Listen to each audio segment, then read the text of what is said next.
Hello students, ఈరోజు మనం accounts from incomplete records నుంచి సెకండ్ మెథడ్ చేద్దాం. సెకండ్ మెథడ్ అంటే conversion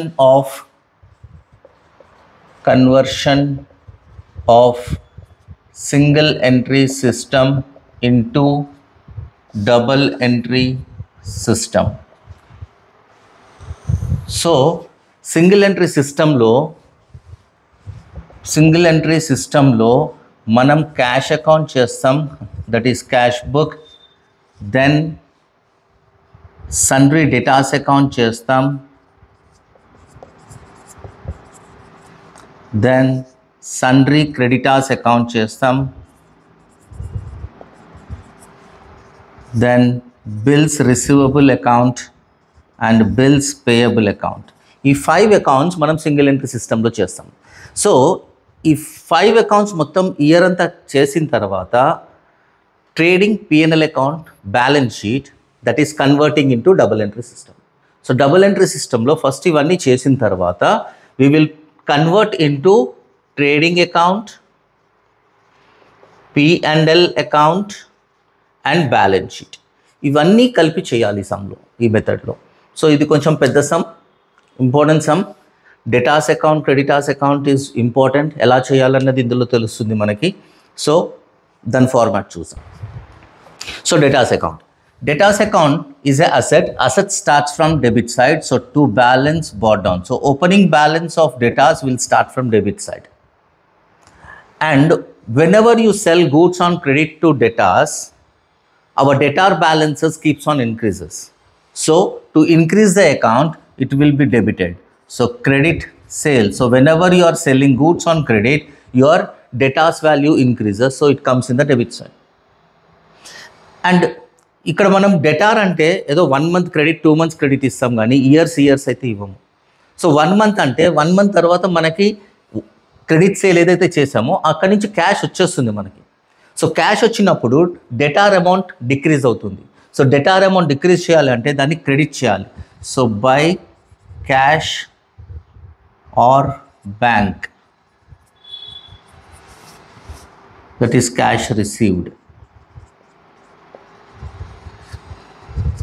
then chances are there, మనం ఎప్పుడైతే క్రెడిట్ సేల్ చేసామో అందులోంచి ఏమైనా రిటర్న్స్ వచ్చే ఛాన్సెస్ ఉంటాయి. ఏదైనా డ్యామేజ్ అయ్యింది, లేకపోతే అవుట్డేటెడ్ స్టాక్ ఉంది, కస్టమర్కి నచ్చలేదు, సో రిటర్న్ చేస్తాడు. రిటర్న్ చేసినప్పుడు డెటార్ అమౌంట్ డిక్రీజ్ అవ్వాలి. So sales returns comes in credit side. అలాగే డెటార్ ఎప్పుడైతే మనకి పేమెంట్ చేస్తున్నాడో అప్పుడు డిస్కౌంట్ అడిగే ఛాన్సెస్ ఉంది, అండ్ మనం డిస్కౌంట్ ఇచ్చే ఛాన్సెస్ ఉంది. సో డిస్కౌంట్ ఇస్తే డెటార్ అమౌంట్ డిక్రీజ్ అవుతుంది, కాబట్టి అది కూడా క్రెడిట్ అవుతుంది. Discount allowed. And when we sell goods on credit to the customers, chances are there వాళ్ళు పే చేయకపోవచ్చు, ఇర్రికవర్ కాకపోవచ్చు మనకి డెటార్ అమౌంట్. సో దాన్ని మనం బ్యాడ్ డెబ్ట్స్ అంటాం. సో ఆ బ్యాడ్ డెబ్ట్స్ కూడా cancellation of your debtors comes in credit side. So bad debts. Provisions తీసుకోకూడదు ఇందులో. Provision for doubtful debts, reserve for bad debts, అవి తీసుకోకూడదు. Next, by Contra entry, సన్రీ creditors. Contra entry అంటాం దీన్ని. Contra అంటే same amount 2 ప్లేసెస్లో రాస్తుంటే Contra entry. అంటే for example, మనది ఒక బిజినెస్ ఉంది, మనం వేరే వాళ్ళ దగ్గర నుంచి గూడ్స్ కొంటున్నాం క్రెడిట్లో. సో వాళ్ళు మనకి క్రెడిటార్ అవుతారు. వాళ్ళు కూడా మన దగ్గర నుంచి గూడ్స్ కొనుక్కున్నారు, అంటే మనం వాళ్ళకి గూడ్స్ అమ్మాము, అండ్ వాళ్ళు మనకి గూడ్స్ అమ్మారు, అంటే మనం వాళ్ళ దగ్గర నుంచి పర్చేస్ చేసాము. సో ఇక్కడ ఏమవుతుందంటే ఒకరికొకరు పర్చేస్ సేల్ చేసుకున్నాం కాబట్టి ఒకళ్ళు డెటార్ అవుతుంది, ఒకళ్ళు క్రెడిటార్ అవుతున్నారు. సో ఇది డైరెక్ట్గా క్యాన్సిల్ చేసుకుంటాం. ఫర్ ఎగ్జాంపుల్, మనం క్రెడిట్లో ఒక 10,000 స్టాక్ కొన్నాం, అండ్ వాళ్ళు మన దగ్గర నుంచి మనం వాళ్ళకి 15,000 అమ్మాము.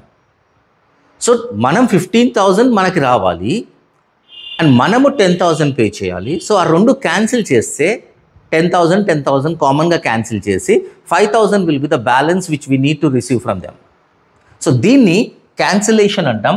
దీన్ని కాంట్రా ఎంట్రీ లాగా రాస్తాం ఇక్కడ. తర్వాత క్యాష్ పెయిడ్ టు కస్టమర్. ఒక్కొక్కసారి మనం డెటాస్కి క్యాష్ ఇస్తాము, అలా ఇచ్చినప్పుడు ఇక్కడ వస్తుంది balance is a closing balance, balance carried on. మనకి ఎగ్జామ్లో క్వశ్చన్లో ఓపెనింగ్ క్లోజింగ్ 90% ఇస్తాడు. క్వశ్చన్లో ఓపెనింగ్ బ్యాలెన్స్ క్లోజింగ్ బ్యాలెన్స్ ఇస్తాడు. సో మనం ఫైండ్ అవుట్ చేయాల్సింది ఇది ఫైండ్ అవుట్ చేయాలి. Credit sales will be the balancing figure నార్మల్గా క్వశ్చన్ ప్రకారంగా. క్రెడిట్ సేల్ క్వశ్చన్లో ఇచ్చేసాడు అంటే బ్యాలెన్సింగ్ ఫిగర్ ఇది అవుతుంది. ఇప్పుడు క్రెడిటార్స్, సన్రీ క్రెడిటార్స్ అకౌంట్ చేద్దాం. Sundry creditors is a liability. Liability always shows credit balance. So creditors account credit నుంచి స్టార్ట్ అవుతుంది, బై బ్యాలెన్స్ బాట్ డౌన్ అని చెప్పి స్టార్ట్ అవుతుంది. అండ్ క్రెడిటార్స్ అంటే ఎవరు? మనం సప్లయర్స్. మనకు ఎవరైతే గూడ్స్, మనం ఎవరి దగ్గర నుంచి అయితే గూడ్స్ క్రెడిట్లో కొనుక్కుంటున్నామో వాళ్ళని మనం క్రెడిటార్స్ అంటాం. సో క్రెడిట్ కొన్నప్పుడల్లా మనకి పెరుగుతుంది మన బ్యాలెన్స్, క్రెడిటార్స్ బ్యాలెన్స్ పెరుగుతూ ఉంటుంది మనం క్రెడిట్లో కొన్నప్పటి నుంచి. సో నువ్వు క్రెడిట్ పర్చేస్ చేసింది will be sowing in the credit side. And మనం క్రెడిట్లో కొన్నప్పుడు ఎవ్రీ మంత్ కానీ ఎవ్రీ 2 months కానీ మనం పేమెంట్ చేసేస్తూ ఉంటాం. సో మనం పేమెంట్ చేసినప్పుడల్లా క్రెడిటార్స్ అమౌంట్ డిక్రీజ్ అవుతూ ఉంటుంది. సో డిక్రీజ్ అవ్వాలి అంటే ఆపోజిట్ సైడ్ రాస్తాం cash or bank. Okay, cash paid. Then మనం గూడ్స్ పర్చేస్ చేసినప్పుడు ఛాన్సెస్ ఆర్ దేర్ మనం రిటర్న్ కూడా చేస్తాం ఏదైనా గూడ్స్ నచ్చకపోతే. సో పర్చేస్ రిటర్న్స్ క్యాన్సిల్ చేయాలి. క్రెడిటార్స్ క్రెడిట్ బ్యాలెన్స్ చూపిస్తుంది, క్యాన్సిల్ చేయాలంటే డెబిట్ చేయాలి. So purchase returns.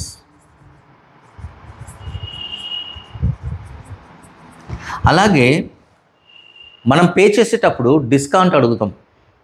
By chance supplier discount ఇచ్చాడు, క్రెడిటర్ డిస్కౌంట్ ఇస్తే మనం డిస్కౌంట్ రిసీవ్ అవుతుంది.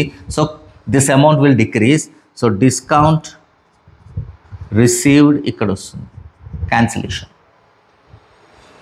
Then contra entry, that is sundry datas.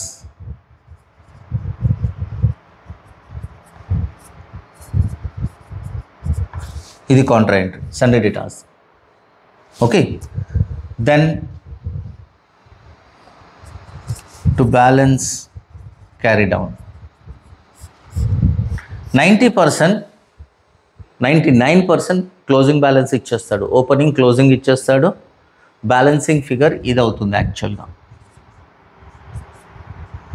దీన్ని మనం బ్యాలెన్సింగ్ ఫిగర్గా రాస్తాం. సో అబ్జర్వ్ చేస్తే ఈ రెండు ఆపోజిట్ సైడ్, అంటే సన్రీ డేటాస్ డెబిట్ నుంచి స్టార్ట్ అవుతుంది credit sales, and creditors credit నుంచి స్టార్ట్ అవుతుంది credit purchases. So opposite terms లాగా ఉంటాయి. క్రెడిట్ సేల్స్ ఇక్కడ ఉంటే క్రెడిట్ పర్చేజెస్, క్యాష్ రిసీవ్డ్ ఇక్కడ cash paid, sales returns purchase returns, discount allowed discount received. Bad debts క్రెడిటార్స్లో రాదు, కాంట్రా ఎంట్రీ 2 sides వస్తుంది, బ్యాలెన్స్ క్యారీ డౌన్. ఇది sundry debtors and creditors account, important account. ఇప్పుడు మనం bills receivable bills payable account చేస్తాం. Bills receivable అంటే ఏంటి? మనకి కస్టమర్ ఎప్పుడైతే క్రెడిట్లో కొనుక్కుంటాడో మనం గనక negotiable instrument bills of exchange కనుక సైన్ చేపిస్తే దాన్ని బిల్స్ రిసీవబుల్ అంటాం. So bills receivable is a asset. Asset always shows debit balance, so to balance brought down.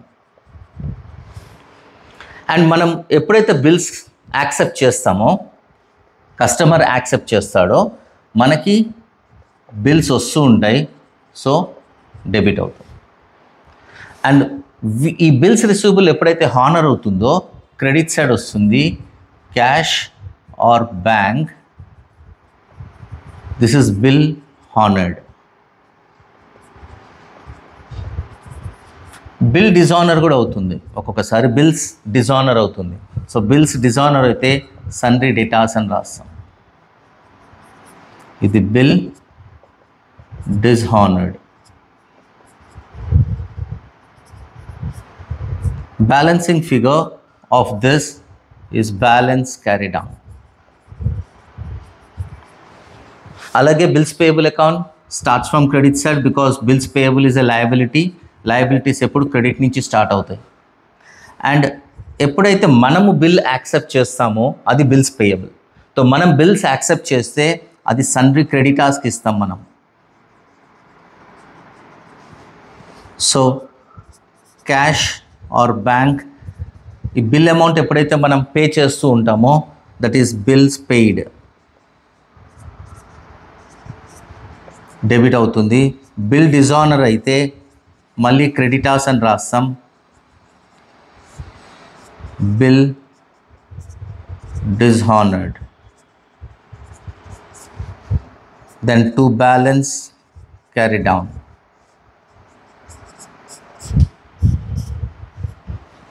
ఇది మనకి ఫార్మాట్స్. మంచి గుర్తుంటే సమ్ ఈజీ అనిపిస్తుంది, ఎందుకంటే ఇందులో నెంబర్ ఆఫ్ అకౌంట్స్ ఎక్కువ చేయాలి. Next cash book. Cash book మీకు ఆల్రెడీ తెలుసు, 2 column cash book, 3 column cash book, single column cash book, ఇవన్నీ ఆల్రెడీ చేశారు మీరు. రూల్ గుర్తుపెట్టుకోండి, debit all receipts that is cash inflow and credit all payments that is cash outflow. So cash వస్తే debit సైడ్లో రాస్తాం, cash పోతే credit సైడ్లో రాస్తాం. ఈ వీడియో కనుక మీకు నచ్చినట్టయితే ప్లీజ్ సబ్స్క్రైబ్ చేయండి, share to your friends and press like button. Thank you.